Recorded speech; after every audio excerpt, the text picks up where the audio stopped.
The tires of the black van screeched against the icy pavement outside the small Gangnam market, drowning out the faint sound of distant carolers. Two masked men yanked the rear doors open and dragged an older woman from the sidewalk in one brutal motion. Her shopping bag split, tangerines and packages of ramen scattering across the snow-dusted concrete. Ji-hoon's mother cried out, her voice sharp and terrified. "Help! Someone!" Sarah Thompson, arms full of holiday cards she'd just bought for her students, froze for half a second. Then instinct took over. She dropped the cards, snatched a loose metal pole leaning against a nearby construction barrier, and charged. "Hey!" Her shout cut through the cold air like a blade. The first man turned just in time to catch the pole across his forearm. Bone cracked. He howled and stumbled back. The second man released Ji-hoon's mother to lunge at Sarah, but she was already moving, ducking low, swinging again. The pole connected with his knee. He dropped hard, cursing in Korean. The driver gunned the engine, tires spinning on ice. The van lurched forward, but not before Sarah grabbed Ji-hoon's mother by the coat and pulled her away from the open doors. The older woman stumbled into Sarah's arms, both of them hitting the ground as the van fishtailed and disappeared around the corner, leaving only exhaust smoke and the echo of spinning wheels. Snow continued to fall, soft and relentless, dusting Sarah's dark curls and the blood now trickling from a split lip she hadn't even noticed. Her chest heaved. The metal pole clattered to the ground beside her. Ji-hoon's mother clutched Sarah's arm, trembling. You saved me." Sarah looked down at her, heart still hammering. "Are you hurt?" Before the woman could answer, 3 sleek black SUVs roared into the narrow street. Doors flew open. Men in dark coats poured out, weapons already drawn, scanning every shadow. The last to emerge was taller, broader, dressed in a tailored black coat that somehow made the falling snow seem to part around him. Ji-hoon Lee. His gaze locked on his mother first, relief flashing across his normally unreadable face, then shifted to the young woman kneeling in the snow beside her. A black woman he had never seen before, breathing hard, pole still within reach, chin raised in defiance even as fear flickered in her wide brown eyes. He crossed the distance in long strides, boots crunching snow.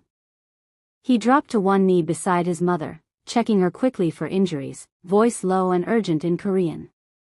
Then he looked up at Sarah again. The streetlights caught the sharp angles of his face, the controlled fury still simmering beneath his calm. Snowflakes melted on his dark hair. "You," he said in accented English, voice quiet but carrying the weight of command. "Who are you?" Sarah swallowed, pulse roaring in her ears. "Sarah. I saw what was happening." He studied her for a long beat, something unreadable moving behind his eyes. Then he stood and offered his hand, not gently, but with purpose. "Get in the car," he said. It wasn't a request. "They'll be back. And now they know your face." Sarah glanced at the scattered tangerines, the ruined shopping bags, the blood on her knuckles, the Christmas lights twinkling obliviously across the street. She looked back at him, dangerous, beautiful, and offering the only safety she was likely to get in the next few minutes. She took his hand.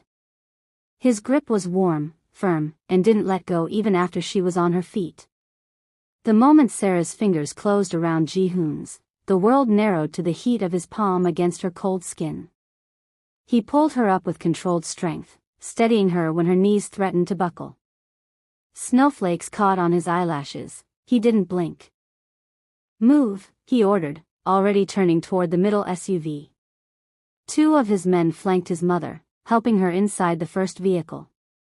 Another scooped up the scattered tangerines in one swift motion and tossed the salvageable bag into the trunk. Sarah hesitated for half a heartbeat. "My cards. Later." His tone left no room for argument. She let him guide her into the back seat. The leather was warm, heated seats humming beneath her. The door closed with a solid, expensive thud that muffled the outside world.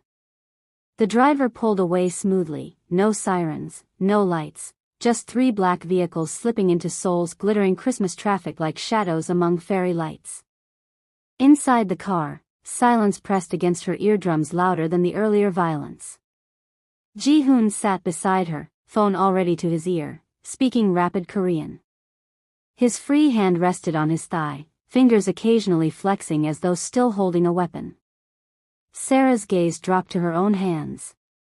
Blood smeared her knuckles, hers, one of the attackers, she couldn't tell. Her stomach rolled. "You're shaking," Ji-hoon said without looking at her. "I'm fine." "You're not." He ended the call, pocketed the phone, and finally turned to study her. Up close he was even more intimidating, sharp jaw, darker than night eyes, a small scar cutting through his left eyebrow. Yet there was something almost careful in the way he regarded her, like she was fragile porcelain he didn't quite know how to handle. "My name is Ji-hoon Lee," he said. "That was my mother you protected." Sarah nodded once, throat too tight for words. He reached into the center console and pulled out a small black towel, still sealed in plastic. He tore it open and pressed it into her hands. "Clean your face. Your lip is bleeding." She hadn't noticed the sting until he pointed it out. She pressed the towel to her mouth and winced. The car turned onto the Gangbion Expressway, city lights streaking past in red and gold smears. Sarah watched them blur, trying to steady her breathing. "Why did you do it?" Ji-hoon asked after several long minutes. Most people would have walked away. Sarah lowered the towel. "I grew up in Chicago. You see something wrong, you step in. Or you become the kind of person who looks away forever." She met his gaze. "I didn't want to be that person." Something flickered across his expression, surprise, maybe respect. It was gone before she could name it. The convoy exited toward Hanam-dong, climbing into one of the most exclusive residential districts in the city. Towering apartments glowed with Christmas trees visible through floor-to-ceiling windows. Sarah's building in Itaewon felt like another planet compared to this. They pulled underground into a private parking garage. Elevators waited, already open.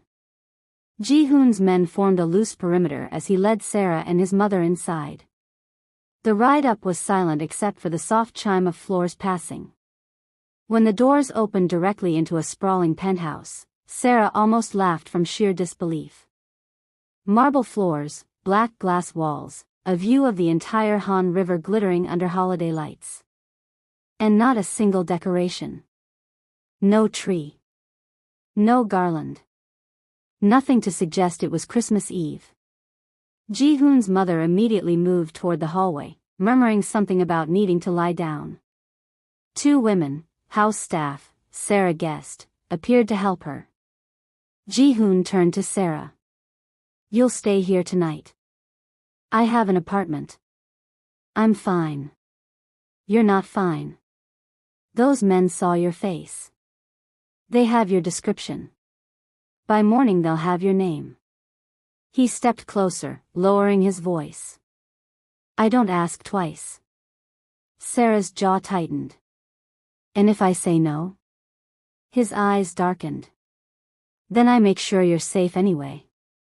Your choice how comfortable that safety is." She held his stare for a long moment, weighing freedom against survival. The cut on her lip throbbed. Her coat was still dusted with snow. Outside the windows, fireworks burst in the distance, early Christmas celebrations. She exhaled through her nose. One night. He inclined his head, the smallest acknowledgement of victory. A young woman in a neat black uniform appeared with a stack of fresh towels and clothing.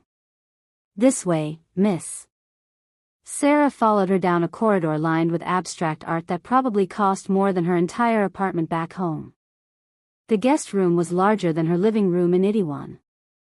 A king bed, silk sheets, a bathroom with heated floors. On the counter sat a new toothbrush, still in its box, and a bottle of expensive skincare she'd only ever seen in magazines. She closed the door, leaned against it, and finally let herself tremble. When she emerged 20 minutes later in soft black joggers and an oversized cream sweater that smelled faintly of cedar, the penthouse was quiet. She padded barefoot toward the main living area. Ji-hoon stood at the floor-to-ceiling window, back to her, a glass of amber liquid in his hand. The city sprawled beneath him like a kingdom he owned. He didn't turn. "You're still bleeding." Sarah touched her lip. "It's nothing." He finally faced her. In the low light his features looked carved from stone. "Sit." She hesitated, then chose the edge of the sectional sofa furthest from him. He crossed to a sleek bar cart, poured a second glass, and brought it to her. "Whiskey. Good whiskey."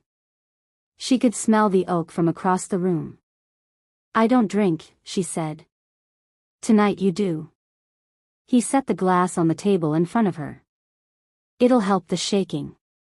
She stared at the amber liquid, then at him. "You always this bossy with strangers who save your mom?" A ghost of a smile touched his mouth, gone so fast she might have imagined it. "Only the ones who make themselves targets." Sarah wrapped her hands around the glass but didn't drink. The warmth seeped into her palms anyway. Ji-hoon sat across from her, elbows on his knees, studying her with unnerving intensity. "Tell me about yourself, Sarah Thompson. How do you know my name? My people are already looking into you." No apology in his tone. "I need to know who I'm protecting." She bristled. "I teach English at an international school in Yongsan. I've been here 4 months. I'm not involved in whatever this is. Yet here you are." She looked away, toward the glittering city. "I should have walked past." "No," his voice was quiet steel. "You shouldn't have." Silence stretched between them, thick with unspoken things. Finally Sarah lifted the glass and took the smallest sip. The whiskey burned down her throat and settled warm in her chest. Ji-hoon watched the movement of her throat, then looked away, jaw tight. "Tomorrow," he said, "we talk about how long you'll need to stay hidden." Sarah set the glass down carefully. "And if I say I'm leaving tomorrow?" He leaned forward, forearms resting on his thighs, eyes locking with hers. "I'll decide how far I'm willing to go to keep you alive." Will she run or stay? Do not miss out. Hit the subscribe button and watch out for the part 2.